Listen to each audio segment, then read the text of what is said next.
साक्षात् परब्रह्म तस्मै श्री गुरुवे नमः। चक्षुषा चैव दिव्येन योगमाविष्य करोति यः विश्रुतं विश्वरूपं च तस्मै बुद्धात्मने नमः। नीलाम्बुजश्यामलकोमलाङ्गं सीतासमारोपितवामभागं पाणौ महासायकचारुचापं नमामि रामं रघुवंशनाथं। वसुदेवसुतं देवं कंसचाणूरमर्दनं देवकी परमानंदं कृष्णं वंदे जगद्गुरुं। परम मंगलमय विश्वरूप परमात्मा एवं परमात्मा स्वरूप तत्वदर्शी सदगुरु के चरणों में सादर नमन करते हुए केंद्रीय अध्यात्म विज्ञानशाला ओंकारेश्वर जिला खंडवा मध्य प्रदेश के अंतर्गत संचालित उपकेंद्र मुंगेली छत्तीसगढ़ के 3 दिवसीय वार्षिक ब्रह्म सत्र सम्मेलन श्रीमद्भगवद गीता मानस अध्यात्म विज्ञान सम्मेलन के अंतिम दिवस के अंतिम सत्र में उपस्थित सभी प्रिय भिन्नात्म स्वरूप सज्जनों एवं शक्ति स्वरूपा देवियों एवं विशिष्ट अतिथि के रूप में उपस्थित सभी आदरणीय महानुभावों के रूप में जो उपस्थित हैं, उन सभी का हार्दिक समादर करते हुए और पुण्यवान नगर के सभी आदरणीय भाइयों बहनों का भी आदर करते हुए इस अंतिम सत्र की अंतिम उपसंहार स्वरूप डेरा में श्रीमद्भगवद गीता रामचरितमानस वेद उपनिषद और सनातन धर्म का जितना भी जो प्रचुर साहित्य है, उन सब में धर्म और ईश्वर के बारे में ही विस्तार से लिखा गया है, गाया है। इसे ऋषि छंदों ने नाना प्रकार से यानी वर्णन में, रचना में, व्याकरण के आधार पर, समीक्षा के आधार पर, अनेक कोणों के आधार पर विचित्रता हो गई है, किंतु विषय सबका एक है। मानव मात्र का विषय एक ही है, धर्म और ईश्वर। चूँकि अनादिकाल से धर्म और ईश्वर का संबंध मनुष्यों से ही रहा है। जब जब मनुष्य ही धर्म को भूलता है, ईश्वर को भूलता है यानी उसके यथार्थ को भूलता है। धर्म कौन कब भूला है? अभी भी कोई धर्म नहीं भूला, कोई व्यक्ति कहाँ धर्म भूला, ना अभी कोई भी ईश्वर को अभी भी कोई नहीं भूला है। सब ईश्वरवादी ही हैं, सब हम धार्मिक ही हैं, लेकिन यथार्थ धर्म जो भगवान कृष्ण भी कहते कि अर्जुन यथार्थ धर्म जो पाले श्रद्धा से ये कहा होगा कि न इस धर्म में श्रद्धा नहीं है, परंतु मेरी प्राप्ति बिना घूमे सदा संसार चक्र में। ऐसे अवतार के आने के पहले भी धार्मिकता रहती है, धर्म भावना रहती है, तो धर्म पुरुष रहते हैं। वो हिरण्यकश्यप हिरणाक्ष के रूप में रहते हैं, रावण कुंभकर्ण के रूप में रहते हैं, दुर्योधन कंस के रूप में रहते हैं, और आज हम सब के रूप में कहा जाए तो कोई गलत बात नहीं। वहाँ गिनती गिनी जा सकती है, पर यहाँ कोई गिनती नहीं होती है। क्योंकि जब सूत्र ये है कि जब जब हो धर्म की हानि तब तब धरि प्रभु मनुष्य शरीर। तो धर्म में क्या हानि हो जाती है? आज भी पूछा जाए कि धर्म में क्या हानि हुई है, तो कोई हानि नहीं हुई है। देखो चारों तरफ धर्म में ही तो है। तो जब धर्म में ही रहता है तो फिर अवतार की जरूरत क्या है? क्योंकि वो तो आवश्यकता आविष्कार का कारण है। भगवान श्री राम के फिर आने का कारण क्या? फिर भगवान कृष्ण के आने का कारण क्या? यानी माना हुआ धर्म तो रहता है, पर जानना छूट जाता है। माना हुआ धर्म कलह कारण होता है। माना हुआ विचार, मानी हुई मानसिकता, अपने अपने माने को बचाओ, दूसरे के माने को मिटाओ। तो ये बचाने और मिटाने में संघर्ष होना स्वाभाविक। जब इस प्रकार की मानवीय दुर्दशा होती है तब यथार्थ का बोध कराने ही भगवान श्री राम आए, उस यथार्थ का बोध कराने ही श्री कृष्ण आए और उसी परंपरा में 9वें अवतार भगवान श्री मायानंद जी भी आए हैं। वही विषय वस्तु का बोध कराने के लिए, शब्द ज्ञान के लिए नहीं आते। अवतार के आने के पहले दुनिया में क्या घट जाता है? क्या विद्वान नहीं रहते? क्या संत नहीं रहते? क्या शास्त्र नहीं रहते? क्या शब्द ज्ञान बताने वाले नहीं रहते? कौन नहीं रहता? सब रहता, पर सबके रहते ही तो गिलानी आती है। सबके रहते ही गिलानी आती है। वो सब रहे आते और वो गिलानी के कारण वो सब ही हुआ करते हैं। और फिर उस गिलानी से जब सब उपराम होना चाहते हैं, उस गिलानी से ही सबको लपट लगती है। ऐसा मत समझे तो कहीं आग लगेगी तो वो सब पर ही प्रभाव कम ज़्यादा भले हो, सब प्रभावित इससे होते हैं। तो भूमि बिचारी गोतनधारी, वही तो लिखा है, भूमि बिचारी गोतनधारी गई बिरंच के लोका, बैठे सुर सब कर ही बेचारा। जिनके भरोसे हम टिके हैं उनकी खुद वो स्थिति लिखी, बैठे सुर सब कर ही बेचारा, कहाँ पाई प्रभु कर ही पुकारा। और उसमें भी मतभेद है, ऐसे ही बैठ गए तो भी मतभेद है। कोई कहे पेनिधि में बस, कोई कह रहा है क्षीर सागर में रहते हैं वहाँ चलना पड़े, कोई कहते बैकुंठ, कोई कहते गोलोक, कोई कहते सतलोक। अपनी अपनी बात फिर भी कह रहे थे। कोई सगुण बात कह रहा, कोई निर्गुण मत बतला रहा है, कोई नाम जाप बतला रहा है। ये सब मतभेद वहाँ भी हो रहे हैं।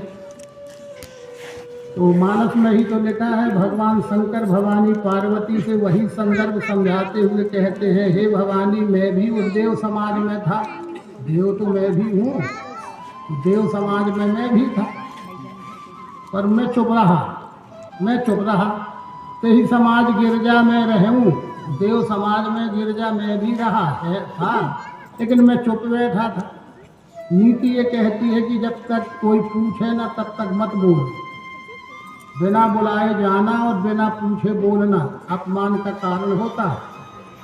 वो अपनी अपनी बोल रहे हैं, हमसे कोई कहता ही नहीं कि आप भी कुछ, तो हम क्यों बोले अपना कुछ। सही समाज गिरजा में रहूं, अवसर पाए वचन लिखते हैं। जब ब्रह्मा जी जो उसकी अध्यक्षता कर रहे थे, उन्होंने कहा कि आप तो कुछ बताइए, ये तो अलग अलग बातें सब हो रही हैं, कहाँ है गोलोक, कहाँ है क्षीर सागर, कहाँ है बैकुंठ, आग अभी लगी है, कुआं कब खुदेगा, कब पानी निकलेगा। ये तो आग लगा के पानी की बातें हो रही हैं, कुआं खोदो तो कब खुदेगा कुआं। इनकी बातें तो कुछ समझ में ही नहीं आ रही, आप कुछ उपाय बताओ। तो ब्रह्मदेव के कहने पर मैंने फिर अपनी बात कही। क्या कही? इसे ही समाज गिरजा में रहूं, अवसर पाए वचन लिख कहूं। एक ही बात मैंने कहा कि हरि व्यापक सर्वत्र समाना, हरि नाम परमात्मा का है और परमात्मा तो सदा है, सर्वत्र है, सब में है, सब जगह है। देश काल विदिशु जग माही, ऐसा कौन सा स्थान है, ऐसा कौन सा काल भूत भविष्य वर्तमान है, ऐसी कौन सी जगह है, कहूँ जहाँ हरि तुम ना हो, जहाँ हरि ना हो, परमात्मा ना हो। लेकिन उसकी जानना छूट जाता है, तब ये समस्या आ जाती है। ये तो अभी भी उसको जानने को तैयार नहीं है।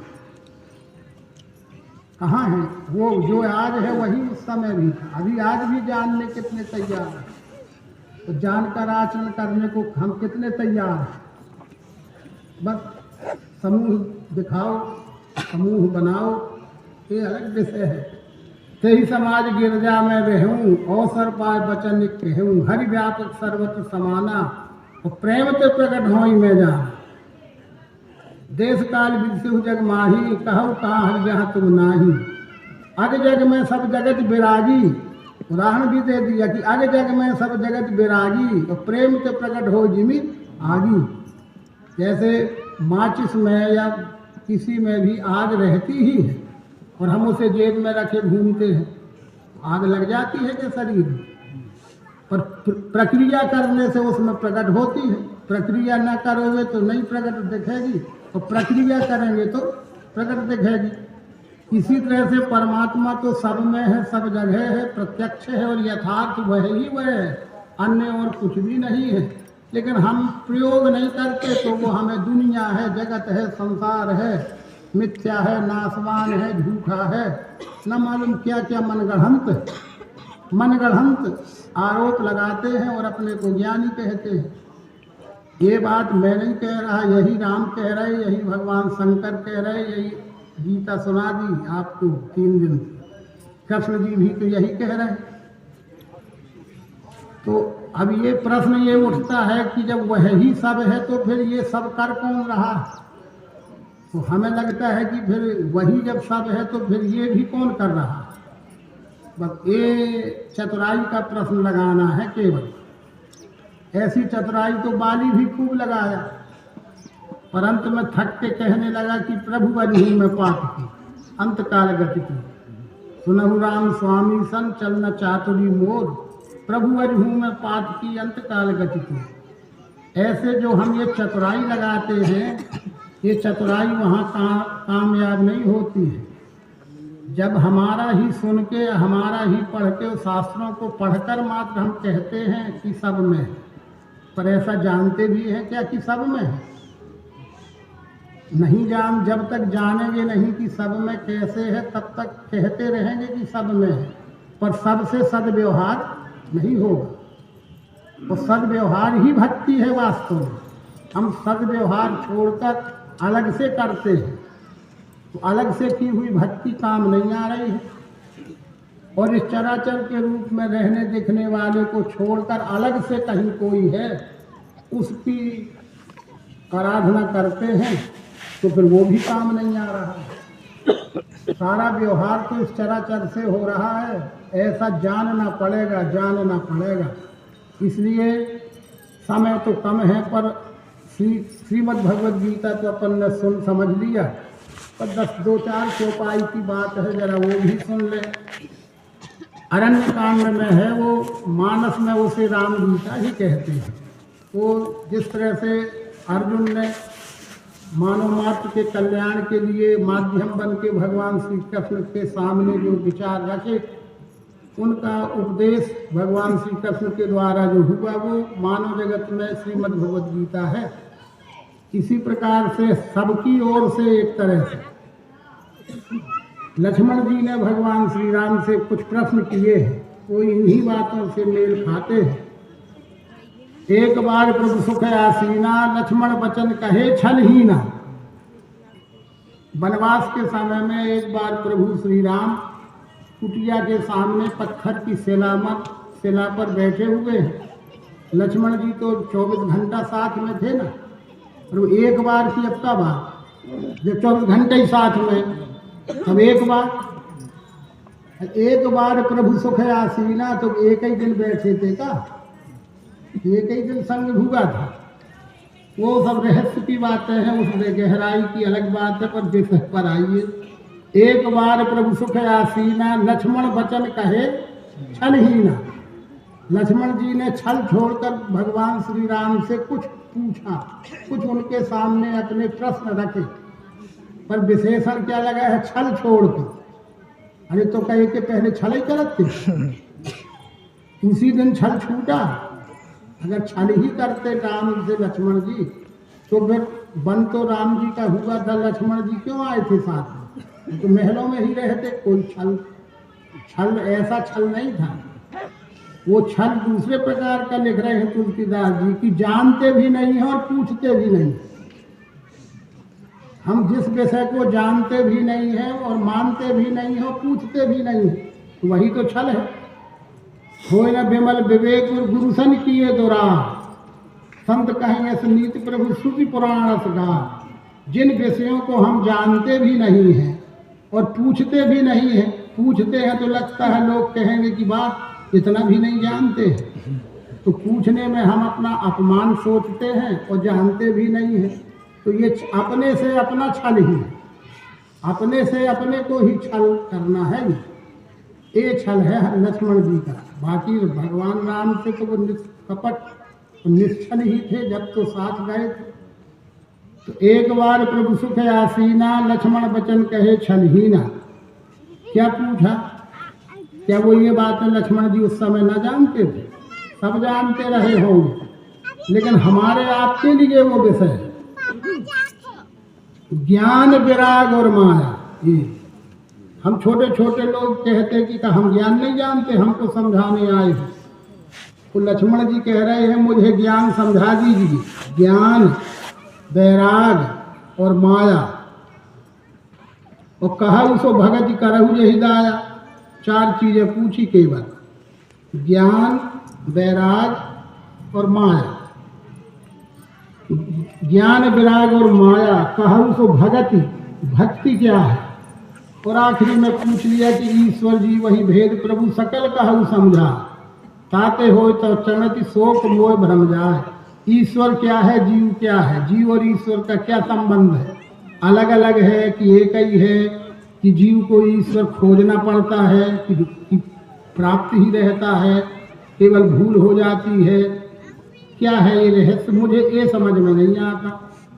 खास बात तो ईश्वर जीव है, ईश्वर और जीव में क्या भेद है? क्या रहस्य है इसका? सकल कहु समझा। ताते हो तब चरण की शोक मोह भ्रम जा। जिससे मेरे अंतःकरण में भक्ति के प्रति भाव हो जाए, मैं भक्त हो जाऊं और मेरा शोक और मोह सदा के लिए चला जाए। प्रश्न तो गंभीर हैं। श्री राम कहते हैं कि भैया प्रश्न तो गंभीर हैं, थोड़े में सबको हो बुझाई, पर थोड़े में मैं समझाऊंगा। सुनहु तात मनमत चित लाई। आप अपने इंद्रिय मन बुद्धि चित्त आदि को एकाग्र करके समझो। यहाँ एक एक चौपाई में, आधी आधी चौपाई में उत्तर दे दिया भगवान श्री राम ने। ज्ञान मान जहाँ एक अवनाही हो गई। अरे तुम कहो तो हमारी व्याकरण कहाँ गई, फिर हमारी PhD कहाँ गई, तो फिर हमारी भाषण शैली कहाँ चली गई? इसकी तो बेकत नाम ही नहीं ले रहे राम। अरे ज्ञान वो है मान जहाँ एक अवना है, जहाँ सुई की नुक बराबर एक भी प्रकार का मान अभिमान नहीं होता। जानो वही ज्ञानी है और वही ज्ञान है। और जहाँ ये सब चीजें हैं वो ज्ञान नहीं है, वो तो उपाधि लगा हुआ है। जैसे एक कुछ भी रहता है भाड़ा ढोने वाला जानवर, उसमें हम चाहे जितना लादते जाओ वो तो ढोता रहे। ये नाना प्रकार की उपाधियां ढो रहा है जीव। अरे तुम्हारे में कुल अभिमान है, जाति अभिमान है, पंथ अभिमान है, धन अभिमान है, पद अभिमान है, विद्या अभिमान है, किसी राजनीतिक पार्टी का भी अभिमान है। तो देश भी की बात कहो तो देश भी एक अभिमान में शामिल है, क्योंकि सनातन में तो वसुधैव कुटुंबकम है, वहाँ देश भी का समावेश उसमें है। इस तरह से ज्ञान मान जहाँ एक नाही। देखिए सम समान जग माही। सब में समान रूप से एक ही सत्ता है, एक ही परम तत्व का ये सब स्वरूप है। ऐसा जो प्रयोग में देख लेता है, जान लेता है। ज्ञान तो सब है, पर उसी की ही 3 श्रेणियां हैं, शब्द ज्ञान, परोक्ष ज्ञान और प्रत्यक्ष ज्ञान। यहाँ भगवान श्री राम प्रत्यक्ष दर्शन ज्ञान को ज्ञान कह रहे हैं। अभेद दर्शनम ज्ञानम ध्यानम निर्विष्यम मना। अभेद दर्शनम ज्ञानम, भेद में अभेद का दर्शन ज्ञान हो जाना ही ज्ञान है। से सब कृष्ण जी ने तो कह दिया ज्ञान है। अध्यात्म ज्ञान नित्यत्वम, तत्व ज्ञान अर्थ दर्शनम, एतद् ज्ञात्वा इति प्रोक्तम शेष ज्ञानम तत्व। भगवान श्री राम चूंकि मर्यादा पुरुषोत्तम है तो इतनी मर्यादा बना दी। कृष्ण जी ने पूरा यथार्थ कर दिया कि शेष ज्ञानम तत्व, हम उसे अज्ञान ही कहते हैं। अध्यात्म ज्ञान नित्यत्वम, हे अर्जुन अध्यात्म ज्ञान ही ज्ञान है। अध्यात्म नाम विष्णु परमात्मा का है, उसको जानना देखना ही अध्यात्म है और वही दर्शन ज्ञान है। शेष अज्ञान संज्ञा है। ज्ञान मान जहाँ एक नाही। देखिए सब समान जग माही। हो गई ज्ञान की परिभाषा, ज्यादा क्या समझा। वैराग क्या है पूछा था, एक चौपाई में वो भी समझा दिया। सुनहु तात जे परम विरागी, सुनहु तात जे परम विरागी, तन संसिद्धि 3 गुण त्यागी। हे भाई तुमने तो बैराग भर पूछा, हमें परम बैरागी सुपरलेटिव शब्द का विशेषण लगा दिया। परम बैरागी को बतलाई देता हूँ।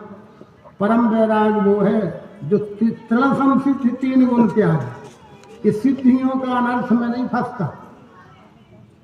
खेल दिखावे जगत को जो कोई सिद्धि पाए, तुम तो यही सोचे हो ना।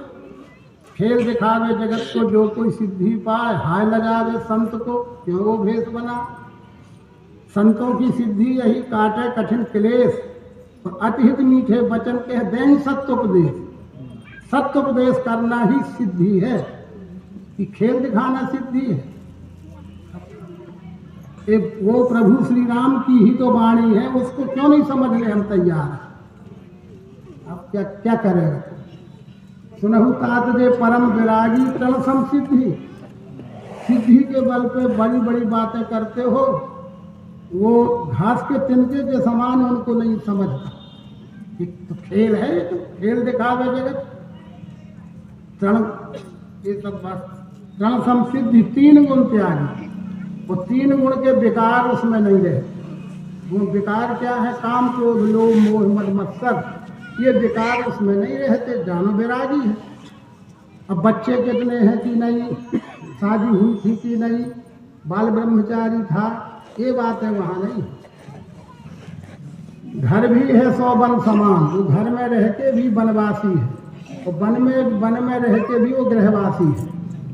वन भी है 100 गृह समान, जो विषयों में आसक्ति है, और गृह भी है 100 वन समान, जो विषयों से विरक्ति है। इसलिए धन्यो गृहस्थाश्रम, धन्यो गृहस्थाश्रम है लक्ष्मण। तब तो भगवान शंकर के सती जी थी, ठीक। सती जी का देहांत पिता के यज्ञ में, कुंड में हो गया, तो फिर दूसरी शादी ही तो है पार्वती जी। अब एक की छोड़ो, दूसरी ही तो हो गई ना, तो नहाते का बैरागी हम ही है। बैरागी नार निग्रह संपत नासी, तो मूड मुड़ाए भय सन्यासी हम ही है, वो नहीं है का। इसका उससे कोई संबंध नहीं है भैया। सिद्धियों के चक्कर में न पड़ो और विकारों से दूर रहो। तुम बच्चे वाले भी हो तो सन्यासी हो, बैरागी हो, योगी हो, सब कुछ हो। और अगर वो नहीं है तो वो कुछ नहीं है लक्ष्मण। सुनहु तात दे परम विरागी, तृण संसिद्धि 3 गुण त्यागी। माया समझा दीजिए। आज माया के विषय में तो भ्रमित हैं। माया माया कहत ही भ्रम मदरा चढ़ जाए, या तो अंजन बोध का करो भेद मिट जाए। फिर मन आप ही में फिरे, तुम जानो अपना रूप, ये सब माया क्या करे। अरे ताकर भेद सुनहु तुम सोऊ, विद्या अपर विद्या दो। हे भाई लक्ष्मण, माया के 2 रूप हैं, अविद्या रूपी माया और विद्या रूपी माया। अविद्या रूपी माया छोड़ना पड़ती है, और विद्या रूपी माया ग्रहण करना पड़ती है। अविद्या रूपी माया जीव को बंधन में डालती है, और विद्या रूपी माया मोक्ष की ओर ले जाती है। तो माया को रहस्य को समझो, माया छोड़ने पकड़ने जैसी कोई बात नहीं है। अरे गो गोचर जहाँ लग मन जाई, सो सब माया जानो भाई। गो माने इंद्रियां, 5 ज्ञानेंद्रियों और मन से जो जाना जाता है वो सब माया है। तो 5 ज्ञानेंद्रियों और मन से क्या जाना जाता है? 5 ज्ञानेंद्रियों से 5 तत्व जो रोज यहाँ समझाए जाते हैं। और मन से क्या जाना जाता है? 3 गुण। इंद्रिय और मन से 8 अंगों को देख लिया तो माया जान गए कि ये सब माया ही है। तो माया तो हमारी माँ है ना सबकी। आदि शक्ति यही जग उपजाया, सो अवतरे मोरी है माया। तो माँ को छोड़ के पिताजी मिल जाएंगे? अरे तो माँ को छोड़वाते हो, पिता से मिलवाते हो। किसको मिला पिता? हम सबका पिता परमात्मा है।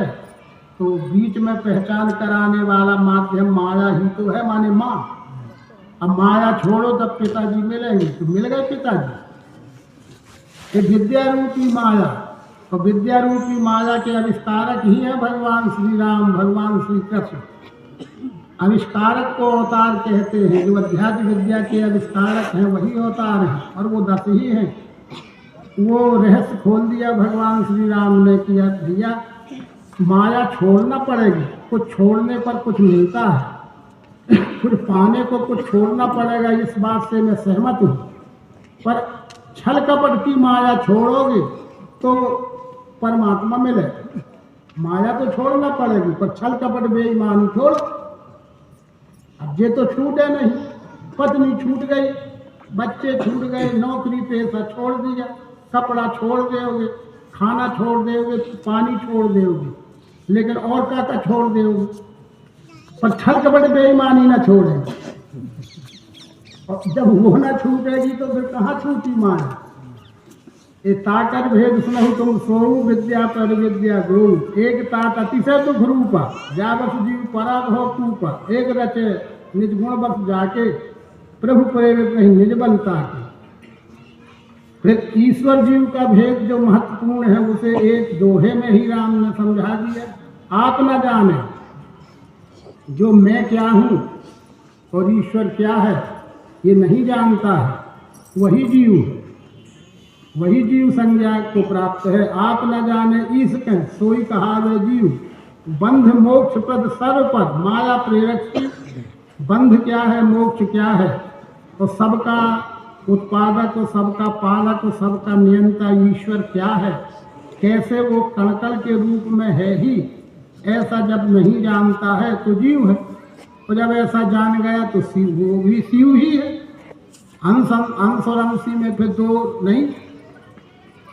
जल की अनंत बूंदें हैं, जल सागर अनंत बूंदों का समूह है। तो सागर जल है तो बूंद पत्थर है ना? अरे बूंद ही तो जल है, और अनंत बूंदें मिल गई तो वो सागर है। इसी प्रकार से अनंत सब मिलके और सब होके जो अनंत विस्तार में सदा रहता है और सदा दिखता है भाई लक्ष्मण, यही ईश्वर है। यही ईश्वर संज्ञा से अक्षर रूप स्वरूप में नित्य शुद्ध अस्थायी स्थित है। साक्षी भाव से सर्वशक्ति इसी में है कि कोई एक में है सर्वशक्ति, कोई एक सर्वशक्तिमान हुआ है। तो सर्वशक्ति तो सब में है, सर्वशक्ति सर्वशक्ति सब में बटी हुई है, सबके रूप में वो सर्वशक्तिमान है ही और दिख ही रहा। सर्वशक्ति इसी में है, ज्ञानी का ध्येय है यही। कर्मारंभ जताने को संज्ञार्थ ओम कहें सुखी, उसको ही शॉर्ट फॉर्म में ओम कहते हैं। जैसे भारतीय जनता पार्टी, भारतीय राष्ट्रीय कांग्रेस, शॉर्ट फॉर्म में क्या कहते हैं? बीजेपी, शॉर्ट फॉर्म हो गया। इतना तक ना लिखना, कहना पड़ा भारतीय जनता पार्टी, भाजपा, बीजेपी, ये शॉर्ट फॉर्म है ना। ऐसे ही आऊमा, आऊमा संज्ञार्थ ओम कहें सुखी, उसे ही उस ईश्वर को ओम भी कहते हैं। अति शॉर्ट फॉर्म हो गया बोलने में भी और लिखने में भी, पर आकार उकार मकार का मेल है ओम। और वो रहता कहाँ है? इदम सर्वम, ये सब ओम ही है। ओम इति ब्रह्म, ओम इति इदम सर्वम विचिंतेत ओंकार मात्र सचराचर जगत। अब शॉर्ट में तो बातें ही हो रही थी, तो अपन काय को फैलाएं, समय हो ही रहा है। तो अंतिम प्रश्न था उनका भक्ति, प्रधान चीज है भक्ति। भक्ति तो पूछा है ना, कहु तो भगति करहु यही दाया। भक्ति क्या है प्रभु, वो मैं समझना चाहता हूँ। तो भगवान श्री राम कहते हैं कि कहु भगति पथ कौन प्रयासा। हे भाई लक्ष्मण, भक्ति के मार्ग में अनावश्यक परेशान होने जैसी कोई बात नहीं है। कहु भगति पथ कवन प्रयासा, अच्छे से गिन लेना और कान खोल के सुन लेना, ना हो तो घर में जाके पढ़ भी लेना। कहु भगति पथ कौन प्रयासा, जोग न जप तप मख उपवास। भक्ति के लिए जोग जप तप मख उपवास की कतई कोई जरूरत नहीं। अब और हम यही करने वाले भक्त कहलाते हैं, और हमारे ही आदर्श प्रभु श्री राम कहते हैं इसका भक्ति से कोई मतलब संबंध ही नहीं। कहु भगति पथ कौन प्रयासा, जोग न जप तप मख उपवासा। सहज सरल मार्ग है भाई, भक्ति का मार्ग तो बड़ा सहज होता है, सरल होता है। भक्ति मोरी पुराण श्रुति गाई, श्रुतियों में और पुराणों में भक्ति की महिमा गाई गई है भैया। पर भक्ति नाम तो सेवा का है, भक्ति नाम सेवा का है, और सेवा अपने स्वभाव से होती है। चराचर जीव सेवा कर रहा है, चराचर शक्ति सेवा कर रही है अपने अपने स्वभाव से। तो तुम मनुष्य भी अपने स्वभाव से सेवा करो। किसकी किसकी करो? अरे इसी की ना, उसकी कहाँ, उसकी तब उसकी बताओ। अरे चराचर के रूप में देखने वाला ईश्वर है, इस ईश्वर से प्रेम में व्यवहार करो। भक्ति नाम व्यवहार का है, बेकाया वाचा मन से निर्मल व्यवहार करो, हो गई भक्ति। निर्मल मन जन सो मोहि पावा, मोहि कपट छल छिद्र न भावा, जाके हृदय छल छिद्र दुरावा, सो नर सपने मोहि न पावा। भक्ति स्वतंत्र सकल सुख खानी, बिन सत्संग न पावे प्राण। केहूँ ज्ञान सिद्धांत बुझाई, सुनो भगति मणि प्रभुता। राम भगति चिंतामणि सुंदर, बसे गण जाके उरे अंतर। राम भगति जहाँ सुरसरी धारा, कितनी महिमा लिखी है। पर भक्ति का स्वरूप क्या है? भक्ति नाम सेवा का है, सेवा नाम व्यवहार का है। और व्यवहार किससे होता है? आकाशी से, पाताली से का कि हकीकत से? अरे ये चराचर के रूप में देखने वाला जो कुछ भी है, इसी से तो मानव मात्र का व्यवहार होता है। वस्तु मात्र उसी का स्वरूप है, प्राणी मात्र उसी का स्वरूप है, मानव मात्र उसी का स्वरूप है। तो अपना हर पल हर क्षण का होने वाला व्यवहार उसी से हो रहा है, ऐसा विचार रहेगा तो भूल कर भी भूल होगा। आज शिक्षण संस्थाओं में यही प्रार्थना, ईश वंदना होती है। इतनी शक्ति हमें देना दाता, मन का विश्वास कमजोर होना। और लंबा है वो, मूल बात है भूल के भी भूल होना, भूल के भी भूल होना। पर हम तो जान जान के भूल कर रहे हैं और गाना गाते हैं कि भूल के भी भूल होना। इसलिए भूल के भी भूल होना, तो व्यवहार किससे होगा? जिससे व्यवहार हो रहा है उसके प्रति जागरूक रहना कि भूल के भी भूल होना। गाना गाते रहना कि भूल के भी भूल होना, और जानबूझ के व्यवहार दुर्व्यवहार करते रहना। तो भाई लक्ष्मण कहाँ हुई भक्ति? ये है भक्ति। तो विश्व ही परमात्मा है भैया, विश्व ही ईश्वर है लक्ष्मण। और अपने अपने स्वकर्म के द्वारा उसके साथ प्रेम में व्यवहार रखना, यही भक्ति है। और वो अविरल है, अनन्य भक्ति है। अविरल भगत विशुद्ध तब श्रुति पुराण जेहि गाव, जेहि खोजत योगीश मुनि प्रभु प्रसाद को उपा। अविरल भगत विशुद्ध तब श्रुति पुराण जो गाव, जेहि खोजत योगीश मुनि पर प्रभु प्रसाद को उपा। प्रभु प्रसाद यानी सप्तदर्शी सदगुरु का सानिध्य मिल गया तो कोई प्राप्त कर लेता है, बाकी वो धूल ही उड़ाते या फिरते। जैसे हाथी धूल उड़ाता फिरता है और चींटी बढ़िया शक्कर खा लेती है। चींटी थोड़ा छोटा सा जीव है, बढ़िया रस मलाई खाता, और हाथी तो धूलैया उड़ाता फिरता है। इस प्रकार से ही समझाया गया है। हम सब को यही समझना है, और इसी के लिए सत्संग है, उसी बात के वेद हैं, उसी विषय के उपनिषद हैं, उसी विषय का गीता है, उसी विषय का रामायण है, उसी विषय का साहित्य है, और उसी विषय का हमारे देश का संविधान भी है। उसी विषय का तो संविधान है ना, चरित्रवान नागरिक बने, यही संविधान कहता है ना। तो अध्यात्म में भी चरित्रवान को ही भक्त कहते हैं। भाषा बदली है, शब्द बदले हैं, और बात तो एक ही। हमारा संविधान क्या चाहता है कि हमारे देश के नागरिक चरित्रवान नागरिक निर्माण हो। तो अध्यात्म क्या चाहता है? चरित्रवान भक्त निर्माण हो। चरित्रवान को ही भक्त कहते हैं, उसी को नागरिक कहते हैं। अब वो होंगे कैसे? उसकी वर्कशॉप कार्यशाला कहाँ है? चरित्रवान नागरिक निर्माण होने की कार्यशाला यही प्रत्यक्ष दर्शन का सत्संग है। जिसे ये प्रत्यक्ष दर्शन युक्त बोध हो जाएगा वो हो गया। और जिसे जब तक ये बोध ना होगा तब तक हम चरित्रवान नहीं बन सकते हैं, और बिना चरित्रवान बने कोई भक्त नहीं कहला सकता है, और बिना भक्त हुए किसी को सुख शांति प्राप्त नहीं हो सकती है। यही हमारे शास्त्रों का और संतों का सबका आदेश है, संदेश है, उसी के लिए हम आप सब हैं। और इसी जो के लिए ये सत्संग है। और अब जैसे समय हो चुका है, हमारी ओर से समाप्त किया जाता है। पर एक निवेदन जरूर है कि ये कोई मत नहीं है, पंथ नहीं है, संप्रदाय नहीं है। यह सनातन धर्म का अवतारी महापुरुषों के द्वारा आविष्कृत होने वाला सनातन सिद्धांत है। अवतारी पुरुषों का आज भी उनके नाम का ना कोई मत है, ना कोई धर्म। क्या आज मानव जगत में मत्स्य धर्म है, कूर्म धर्म, बाराय धर्म, नरसिंह धर्म, बावन धर्म, परशुराम धर्म, राम धर्म, कृष्ण धर्म है का? सनातन सब सनातनी है, सबका धर्म सनातन है। और सनातन की रक्षा करने के लिए ही ये सब आए हैं। पुनः वही 9वें अवतार मायानंद जी के रूप में उस सनातन सत्य को ही प्रकट किया गया है। उसी का ये विनम्र आग्रह जनता जनार्दन तक पहुँचाने का एक अल्प प्रयास होता रहता है और इसी निवेदन के साथ समाप्त किया जाता है।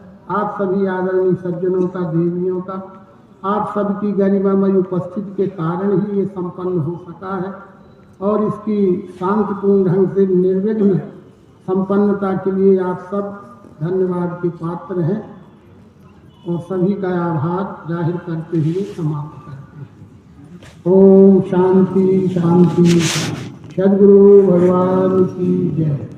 विश्वरूप परमात्मा की जय। सनातन धर्म की जय। मातु देवा नर्मदे हर।